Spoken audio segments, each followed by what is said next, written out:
Hello, my friend. Welcome to my timeline. Thanks so much for being here. I hope you're having a beautiful day. Happy holidays. Merry Christmas. It's that time of year, once again. It's that time of slowing down, but at the same time, doesn't it feel like things are revving up?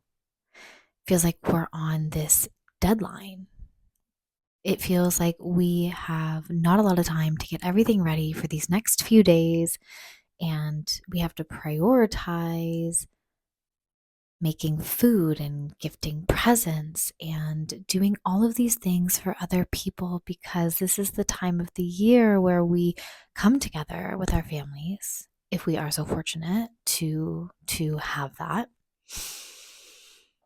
But it's a little bit stressful, isn't it? A little bit overwhelming. This is technically the time where we should be, I shouldn't say should, but this is the time where we go inside, we become a little bit more internal, a little bit more withdrawn. We stay at home, we make fires, we cook good food, and we read good books, and we just allow the season to unfold. There's not as much natural energy just out and about unless we create it with these external factors like a holiday. And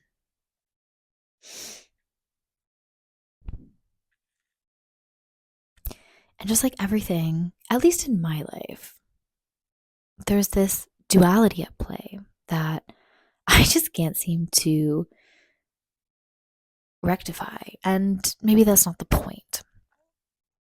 Maybe it's not the point to either choose a side or find comfort in the fact that you have to make a choice or another. And do I really know what I'm trying to say? Maybe not really, but one thing that I've been playing with is just feeling the pull in two different directions, kind of like a tug of war. And I feel like I'm on both sides, and it's like you take a couple steps forward and then you lose some ground, and no, you try to come up with your thoughts and opinions and feelings about one side, but then on the other side, you can pull yourself back in that same in the equal and opposite direction so many times, and it feels like you're not actually going anywhere because there's equal weight on both sides. I feel like I've been living this tug of war for years on specific topics, hence why I am the type of person that takes 3 months to pick a shampoo and conditioner.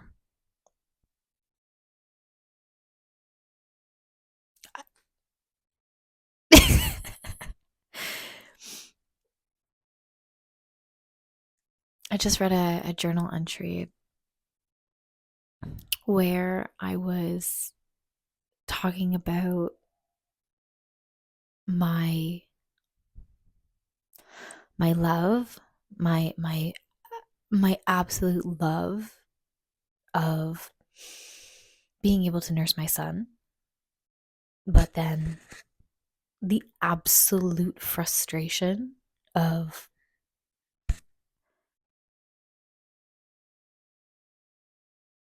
all of the things that go along with that. It's very tiring. It's very draining. It's painful sometimes. It can be a lot and very, very overwhelming. And I love it so much, and it's the best thing, I believe, for him and for us. And I believe with my whole heart that it's what needs to happen. But I still feel torn. I still feel frustrated, and I still, push it away sometimes. Same with the idea of daycare. I feel as though I need some time for myself. but I'm with him all of the time. And I do have support with my husband, but by bringing him home to care for our son, which he loves and is so amazing at, he doesn't get the opportunity to be in his world furthering his objectives.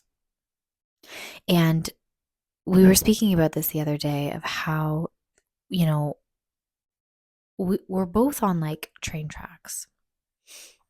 And like we each have our own set of train tracks, if that makes sense. But like there's one storyline, there's one train track of like there's our home and our family and everything that we're creating in this environment. But then on the other side of things, there's the soul's mission and the purpose and the work that we do in this world. And it's like that tug of war. Like sometimes one side's like winning and the other side's like not. And then other times it's more equal.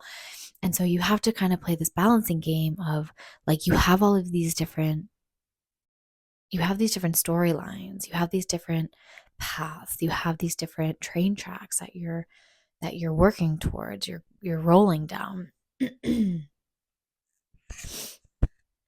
God, I'm just like blending a million different analogies as I always do.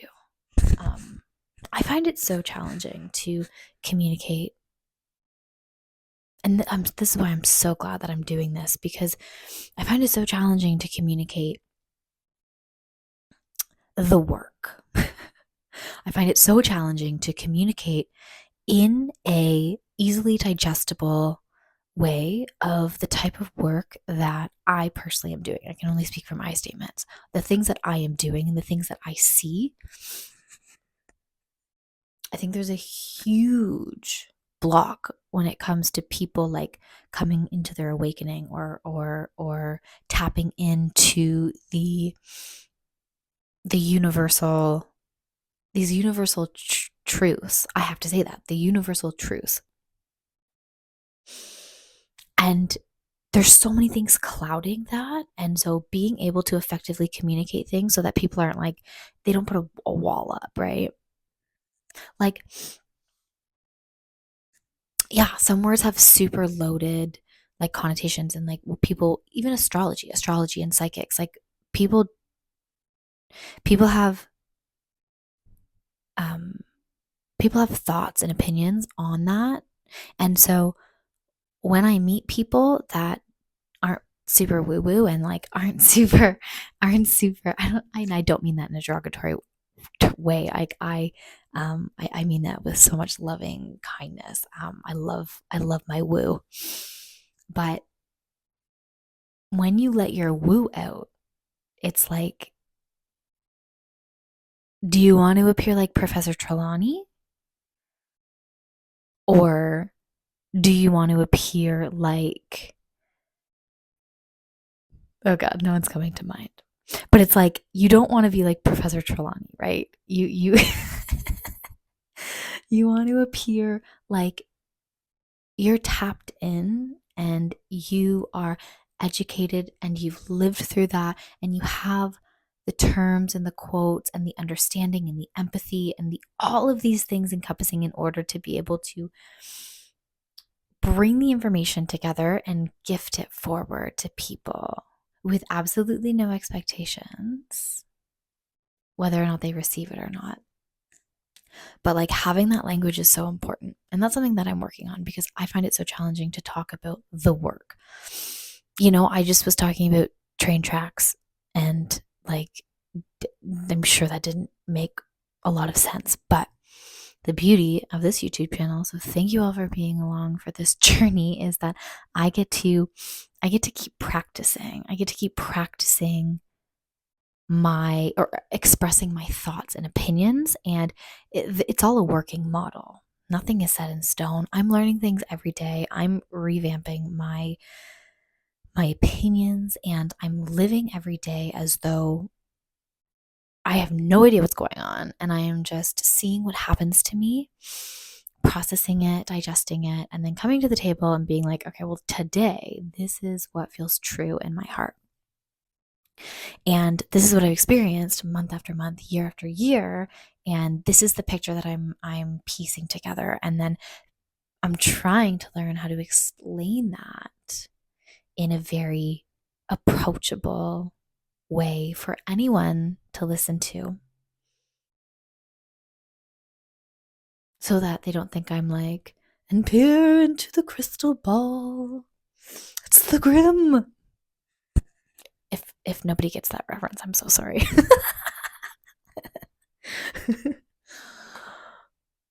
Oh goodness. Please, okay, like show of hands. Like please tell me there's some Harry Potter fans that are watching this right now. Like Harry Potter played a huge role in my life. We still read it to this day. Um, yeah, we love it. We love it. Magic is real. Magic is real. Like, who didn't want to get their letter from Hogwarts? I was so sad when I was 11. I didn't get my letter. And I was even more sad when the movies came out and they cast Ginny. I thought that I would be a really good Ginny Weasley, but I didn't live in Europe at the time, obviously.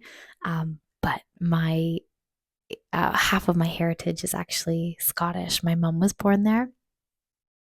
And so I thought, man, like I would have been such a good Ginny Weasley, but different life. Different life.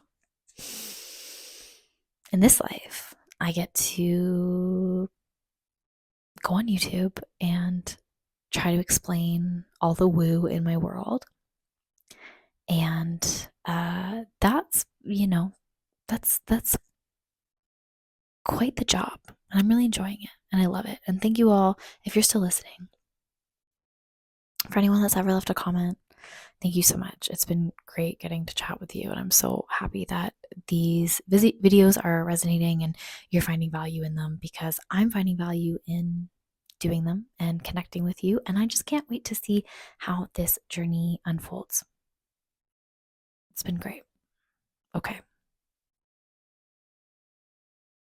It's starting to snow. It's beautiful. All right, friends. Take good care. I'll see you tomorrow.